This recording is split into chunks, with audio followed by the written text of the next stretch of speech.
આજે આપણે ઓરેન્જ અને મસાલાનું મિક્સ સોડા બનાવવાનું છે.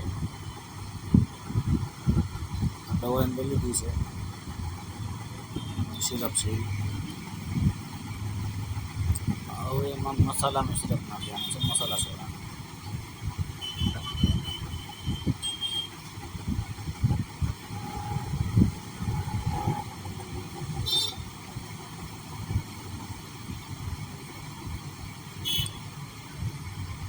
ફૂલ ગેસવાળી સોડા એડ કરી નાખશું આપણે.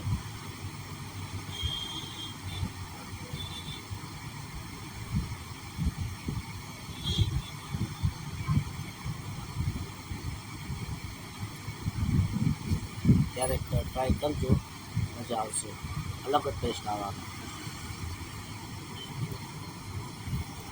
આપણો મસાલો બહુ જ મસ્ત છે. ખાલી મસાલો નાખીએ ને એટલે ફૂલ જેવું થઈ ગયા.